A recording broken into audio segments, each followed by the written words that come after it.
fiha fakihatu wa nahlu dhatul akmam wal habbu dhul asri war rayhan bi'ayyi alai rabbikuma tukadziban.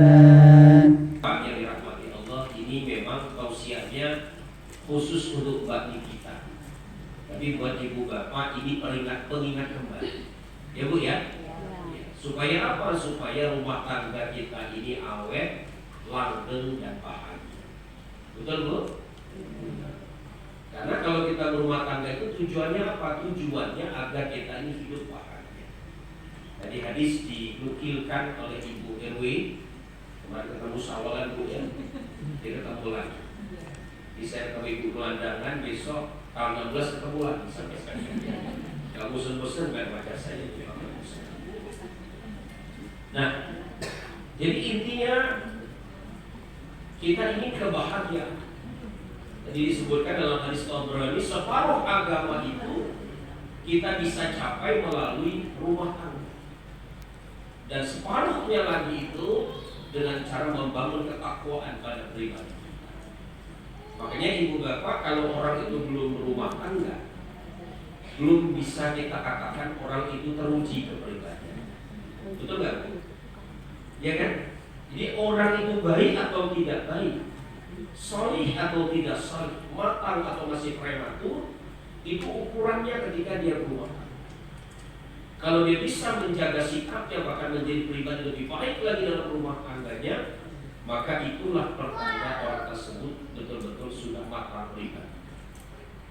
Nah karena itu ibu bapak yang dirahmati Allah, apa yang membuat sebuah rumah tangga itu awet, langgeng dan bahagia? Semuanya. Nah, faktor yang membuat keluarga itu awet dan bahagia adalah ketertarikan secara fisik. Ya. Jadi buatlah kita ini ibu-ibu, bapak-bapak, bani kita sebagai sosok yang mempesona pasangan kita.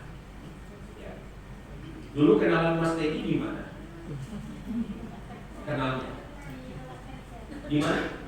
Tempat kerja, bukan di pohon pisang itu, bukan. Nah, jadi cintanya bersemi di tempat kerja. Nah tentu ketika menikah dengan bani kita, ada sesuatu yang membuat bani kita ini tertarik dengan Mas Teddy. Sebaliknya Mas Teddy pun tertarik dengan bani kita. Gak mungkin Bang Bu, kita nikah itu dengan orang yang penampilannya tidak kita ketahui. Misalnya contoh, ada seorang gadis ditawari nikah, mau nggak nikah? Gak apa-apa Bu, yang penting laki-laki. Habis, ya harus tahu sosoknya kayak apa, penampilannya seperti apa. Pasti ada sesuatu yang membuat Mas Teddy ini tertarik pada diri bani kita. Nah, faktor pertama ibu bapak yang dirahmati Allah biasanya adalah pesona secara fisik. Ini saya tanya langsung, kita kerjain ya Bu ya, bani kita yang sekalian. Mumpung belum nikah ya bani. Bani kita dari wajah sampai kakinya. Kira-kira Mas Teddy ini bagian mana yang paling menarik menurut Mas? Yang mana? Kira-kira? Tidak hidup. Jadi Bapak Ibu, mesti ada alasan yang membuat kita itu tertarik dengan seseorang. Ya Bu ya? Sama saya juga begitu ketika memilih istri saya itu ada yang mempesona, ya. Nah sama kayak Mbak kita tadi, saya tertarik dengan senyum istri saya, ya, gitu. Nah belakangan baru saya sadar ternyata istri saya nggak mancung Mbak kita, ya. Saya yang mancung. Saya tanya sama dia, Beb, kamu dulu pilih aku karena apa? Alis Buya itu loh bagus, ya. Nah, gitu, ya. Wajar nggak ibu kita mencintai dengan cara seperti itu dulu? Wajar, ya. Semuanya berawal dari sini. Karena itu ibu yang dirahmati Allah, seberapapun usia ibu dalam berumah tangga itu, jaga, rawat baik-baik diri kita agar tetap menarik bagi pasangan. Ya Bu ya. Tentu kita tidak bisa menghindari penuaan. Ya kan? Ibu tambah tua tambah muda? Tambah tua, ya kan? tapi tetap saja membuat diri kita itu menarik bagi pasangan kita dengan pakaian yang pas, yang matching, ya, dengan aroma tubuh yang harum, ya, dengan senyum yang manis, dengan sapaan yang lemah lembut. Ini semuanya bisa kita pelajari. Karena itu tetap harus dipertahankan daya tarik itu kepada pasangan kita seberapapun kita berusia dan berapa lama pun kita sudah berumah tangga. Ya. Nah, ini yang pertama yang kata Robert Steinberg, seorang psikolog sosial, ibu bapak, yang beliau teliti, yang mendapatkan data bahwa itulah faktor perekat pertama sebuah keluarga itu, kenapa mereka bisa langgeng dalam rumah tangga. Gitu. Nah, faktor kedua, nih bagi kita. Yang kedua, Bapak Ibu, rumah tangga itu akan langgeng dan bahagia kalau mereka bisa menciptakan keintiman di dalam keluarga. Atau dalam bahasa berbeda, ada romantisme yang bisa mereka ciptakan. Rencananya besok Mbak kita nyapa Mas Teddy, panggilannya apa? Sudah direncanakan belum? Belum. Pikirkan mulai hari ini. Ya, nanti hasilnya WA sama Bu Wisnu ngabarin sama saya. Ya. Kalau istri saya manggil saya Buya, Mbak Diki. Kalau saya manggil istri saya itu Hani atau Ayam Beb. Sampai hari ini saya manggil istri saya Bu Ayam Beb. Tanya sama istri saya, Pak Priyadi, begitu? Mama, nggak mesra itu, ya. Nah, jadi kalau bisa Mbak kita cari panggilan yang apa ya, yang spesial, yang khas ya untuk suami tercinta. Begitupun Mas Teddy nanti nyapa Mbak kita itu dengan panggilan seperti apa? Nampak simple, tapi panggilan itu ibu bapak mencerminkan romantisme sebuah keluarga. Ya, maka ibu-ibu, pesan saya sekali lagi, ya nggak apa-apa panggil papa boleh, bapak boleh, mas silahkan, tapi tetap dengan bentuk sentuhan cinta di dalamnya. Ya. Nah, romantisme ini memberikan isyarat apa kepada Mbak kita, Bapak Ibu semuanya? Bahwa memang yang namanya cinta itu harus dipupuk, ya, harus dijaga, harus dirawat agar melahirkan yang namanya buah kehidupan yang baik, ya, yaitu anak yang saleh dan salihah. Makanya kalimat yang tepat itu bukanlah jatuh cinta, fall in love, tapi kalimat yang tepat itu sebenarnya adalah learn to love, belajar untuk mencintai. Karena percaya sama saya Mbak Nikita, Mas Teddy ini nampak Arjuna cuma setahun kan, ya.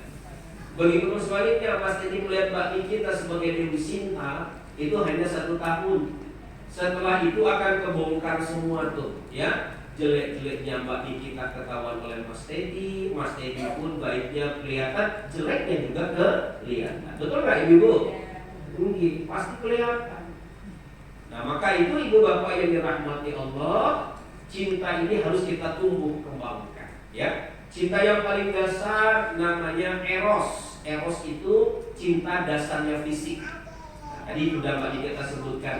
Saya suka Mas Teddy, Pak Ustadz, karena senyumnya manis. Ya, kalau ada Mas Teddy saya tanya juga tuh, Mas Teddy kenapa milih Mbak Nikita? Itu saya tanya juga, ya.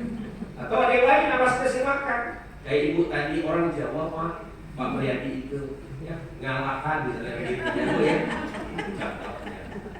Atau Pak Priyadi gak ganteng-ganteng amat, tapi dompetnya tebal, ya.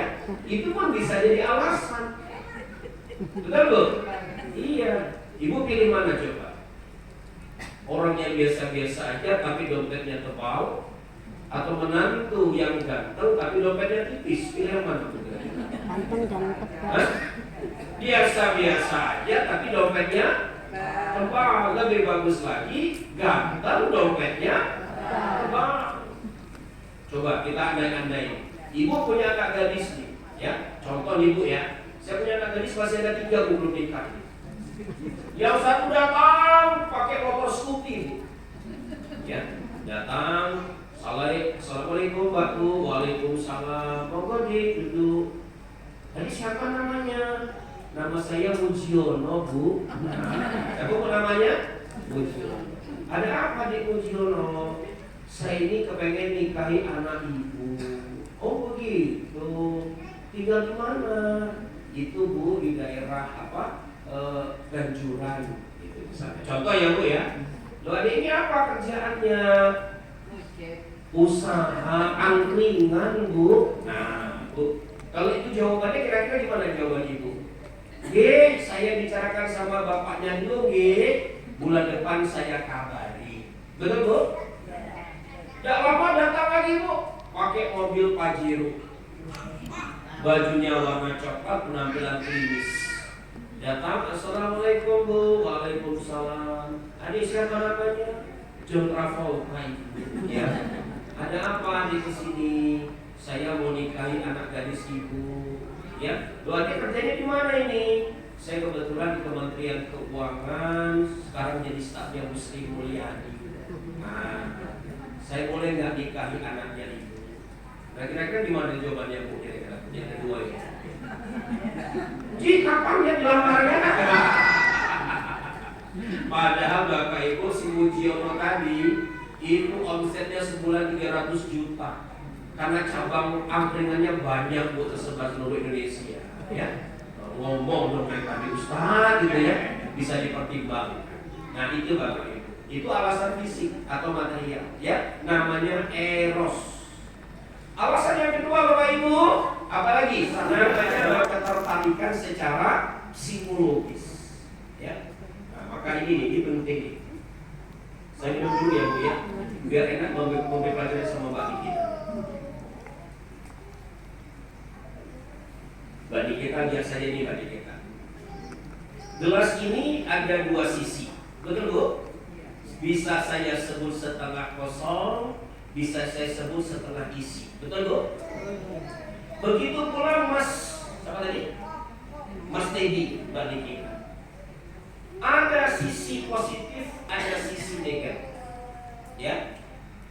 Yang namanya pilos itu tidak mengarahkan pada setengah kosong, tapi mengarahkan pada setengah isi. Artinya yang ada di kepala Mbak Nikita itu kebaikan-kebaikan Mas Teddy. Jangan dilihat sisi keburukan Mas Teddy, ya. Karena yang Mbak Nikita nikahi itu bukan malaikat. Mas Teddy itu bukan malaikat. Begitu pun sebaliknya Mbak Nikita pun bukan malaikat juga. Betul Bu? Bukan.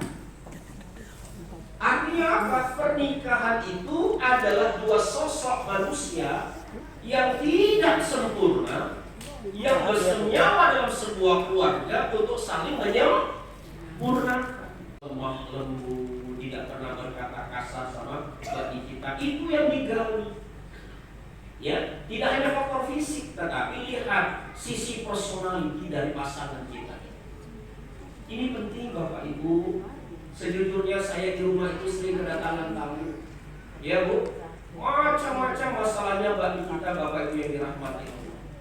Belakangan yang saya masih terekam baik itu sudah berumah tangga belasan tahun, tapi suami tidur di lantai atas, istri di lantai bawah. Ketemu tapi tidak saling menyapa, bersua tak pernah berkomunikasi. Itu yang terjadi. Jadi satu rumah tetapi tidak pernah satu jiwa.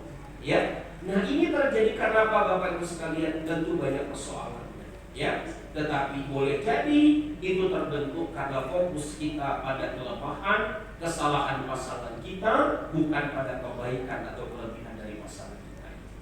Itu virus. Nah, tentu yang paling tinggi yang mana Bu? Yang paling tinggi namanya G, cinta spiritual bagi kita, Bapak Ibu. Ya, cinta spiritual itu cinta yang dasarnya adalah agama. Nah, Bapak Ibu, ada seorang tokoh intelektual Islam, ya, namanya Ibu Bapak Al-Khawarizmi, ya. Dia mengatakan begini: kalau engkau memiliki pasangan yang baik agamanya, berilah dia nilai 1. Kalau dia kebetulan cantik, kasihkan tambah angka 0 di belakang angka 1 itu. Berarti berapa? 10. Kalau dia dari keturunan yang baik, nasabnya baik, tambahkan lagi 0 kedua di belakang angka tersebut. Jadi berapa? 100. Kalau dia kebetulan orang kaya raya, berlimpah hartanya, tambahkan lagi 0 di belakangnya. Jadi berapa? 1000. Tapi kalau dia punya harta berlimpah, keturunan yang baik, penampilan yang mempesonamu, tapi dia tidak memiliki agama, maka dia tidak ada artinya sama sekali. Paham maksud saya? 0 tetap aja 0, tidak ada nilai. Jadi atas dasar itu, bagi kita dasar beragama yang paling kokoh itu adalah karena agama. Ya Bu ya, pilih menantu yang yang baik agama. Apalagi pilih suami ya, harus milih Bu. Pilihkan yang menantu laki-laki yang bisa jadi imam bagi anak kita. Sama satu lagi Bu, jangan pilih menantu Bapak Ibu yang mudah main tangan, yang mudah berlaku kasar kepada pasangannya. Ya, kenapa? Susah payah kita membesarkannya. Betul Bapak Ibu? Setengah mati kita menghidupinya. Begitu dia dikali papan kayak begitu, mau Bapak Ibu sekalian? Gak mau ya. Karena laki-laki seperti itu berarti laki-laki yang tidak siap menjadi imam bagi keluarga. Nah mudah-mudahan ini melekat pada diri Mas Dedi bukan? Ya, karena Mas Dedi ini akan jadi imam bagi Mbak Dedi. Ya. Dan Nabi bagi kita dan Bapak Ibu menyebutkan kepada kita ada banyak cara untuk membangun romantisme itu. Dalam sebuah hadis yang sangat terkenal dia mengatakan cinta itu bisa bersemi dari 3 hal. Ayyahtara kalama habibihi ala kalami ghairi. Orang yang mencintai itu akan senang bicara dengan yang dia cintai, bukan bicara dengan yang tidak dia cintai. Artinya apa? Bagi kita cari waktu untuk selalu punya waktu berbicara dengan suami tercinta. Ya, dalam saat apapun, dalam kesibukan suami, kesibukan bagi kita, semuanya ya, harus berbicara, harus ngobrol, tidak usah mikir kontennya apa. Ya, silakan. Mulai dari Syahrini boleh, sampai membicarakan ijazah palsu juga boleh. Ya, pokoknya intinya pembicaraan apapun yang itu mendekatkan bagi kita sama suami itu boleh-boleh aja. Ya. Yang kedua apa kata Rasulullah? Wa yahtara mujalasata habibihi ala mujalasatil ghairi. Orang yang mencintai akan senang berkumpul dengan yang dia cintai, bukan berkumpul dengan yang tidak dia cintai. Ya. Maka Bapak Ibu yang dirahmati Allah, kita perlu belajar sekali lagi untuk belajar pada dimensi kekinian dan kedisnian. Selalu saya sampaikan itu, ya. Ketika makan malam jangan sampai ada yang bawa HP. Nikmati makannya. Di rumah kami tidak kayak begitu. Semuanya ada boleh pegang HP. Yuk, kalau makan bareng-bareng kita nikmati makanan. Ya, gak ada yang pegang HP. Kenapa? Kalau sudah pegang HP itu, pasti Bapak Ibu badannya di situ, jiwanya gentayangan. Betul nggak Bu? Seperti itu juga Mbak kita besok sama Mbak siapa? Mas Dedi. Jangan, karena lucu ya Bu ya. Ada orang laki-laki perempuan berhadapan-hadapan, dia pesen makan sama pakai HP. Tapi ngomong sama orang lain. Aneh tidak Bapak Ibu sekalian? Itu super aneh menurut saya. Kalau orang yang mencinta itu sudah HP-nya letakin, ngobrollah dengan istri kita, bicaralah dengan pasangan kita. Ini cara membangun kedekatan emosional. Ya. Nah yang ketiga, Bapak Ibu dan Mbak Nikita, kata Rasulullah wa yahtara ridha habibihi ala ridha ghairi. Orang yang mencintai akan berusaha membahagiakan yang dia cintai, bukan membahagiakan yang tidak dia cintai. Cari Mas Dedi ini senangnya apa, sukanya apa, ya? Sudah tahu belum? Saya tes ya. Makanan favorit Mas Dedi apa? Semua sudah tahu kan? Berarti harus dicari. Minuman favorit Mas Dedi apa? Belum tahu ya, karena belum tahu banyak ya. Kalau baju favoritnya warna apa? Hitam. Nah sudah ketahuan ya gitu. Kalau tokoh idola dia siapa? Siapa kira-kira? Kurang tahu. Nah harus dipelajari itu. Ya. Pak Priadi, Ibu senangnya makan apa Pak? Ikan bakar. Bagus ya. Minuman favorit Ibu apa Pak? Es jeruk. Baju favorit Ibu warna apa? Warna coklat. Bu, tiga-tiganya betul Bu? Tepuk tangan nggak Bapak Ibu untuk Pak Priyadi? Bapak Ibu nampak sederhana nih, tetapi itu yang mencerminkan pemahaman seseorang atas pasangannya. Pulang dari sini, ibu-ibu temui suaminya. Tanya ini mahal tadi. Nanti bisa dilihat mana yang lebih paham, bapak atau ibu. Saya sama istri saya kalah Bu. Lebih paham istri saya ketimbang saya. Satu, tanyai makanan favorit ibu apa sama suami. Minumannya apa, baju warna apa, tokoh idolanya siapa, siapa yang tidak dia sukai. Misalnya begitu ya. Ibu tanya hal sepele. Kalau dia benar dari 5 itu atau 10 pertanyaan dia benar, berarti pasangan ibu sangat paham tentang diri ibu sendiri. Ya, ini permainan. Tapi kalau misalnya ibu tanya 10, jawaban suami yang benar cuma 1, 9 salah, jangan marah-marah. Langsung kemudian minta pisah sama suaminya. Memang kamu gak paham sama aku, Pak. Itu ya malah jadi berantem gara-gara saya ya. Nanti diguskan bawa-bawa nama saya malah repot nantinya begitu. Nah, jadi Bapak Ibu, inilah cara membahagiakan itu dimulai dari memahami pasangan kita seperti apa. Kalian ya, Mbak Nikita, yang terakhir Mbak Nikita.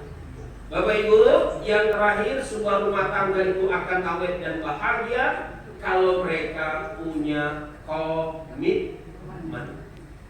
Komitmen itu artinya kesediaan untuk merawat, menjaga sebuah hubungan walau apapun yang terjadi. PR Mbak Nikita di sini, bagaimana adaptasi dengan keluarga Mas Teddy, ya, terutama dengan siapa? Bapak, ibunya. Ya, termasuk juga Mas Teddy adaptasi dengan Bapak Priyadi dan Ibu harus dilakukan. Ya, itu butuh komitmen. Karena kadang-kadang mohon maaf barangkali cara komunikasi, pola asuh, ya belum tentu sama. Betul nggak Bapak Ibu sekalian?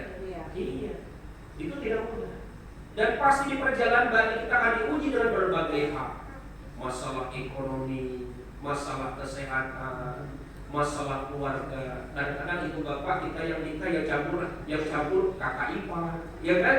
Yang ikut campur adalah saudara, ya kan? Budi, pakti dan seterusnya. Ini menimbulkan itu semuanya. Nah, komitmen ini yang pertama bagi kita yang harus dipegang baik-baik, jaga kepercayaan.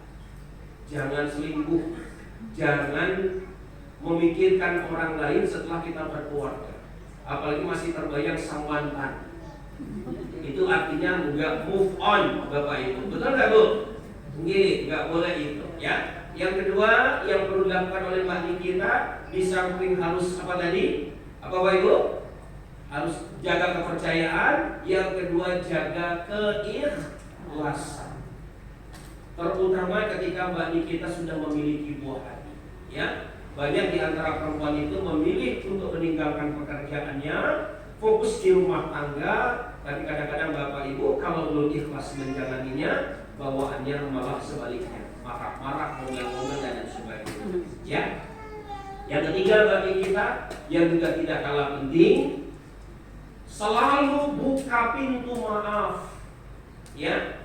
Kalau kita marah sekali, maafnya harus lebar-lebar. Ya. Ibu bapak, ibu-ibu, kalau ribut berantem sama tetangga, ributnya berapa hari Bu? Diam-diamannya berapa hari bolehnya? 3 hari. 3 hari kata Rasulullah.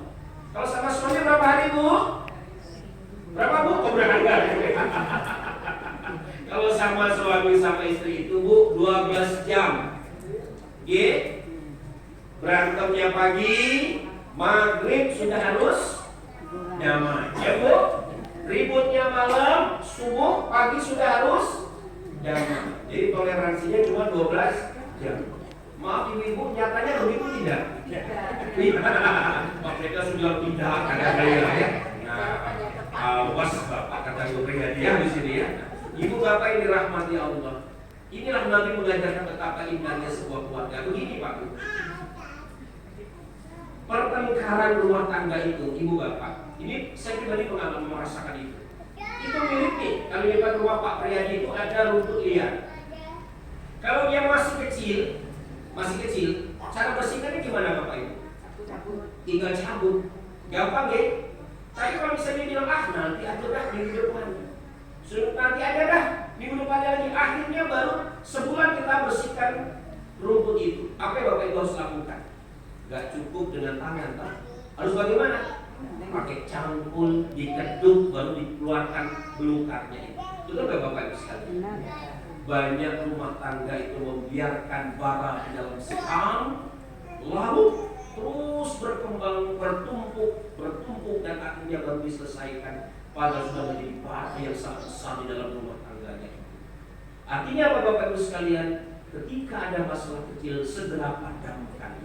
Ya. Dan untuk memadamkan itu, Ibu Bapak, kuncinya hanya satu: selalu membuka pintu maaf. Ini Bu, topik pemaafan ini saya bahas nunggu pengajian di Melandangan besok. Ya Bu ya, biar dengan penasaran besok Ustaz ini ngomong apa. Ini saya simpan dulu topiknya. Saya kasih bocorannya sebentar ya. Sementara ini Ibu, Bapak kita pokoknya buka pintu maaf. Ya. Kalau kita bisa memaafkan, kita insya Allah bisa menjaga rumah tangga itu dengan semua. Ya.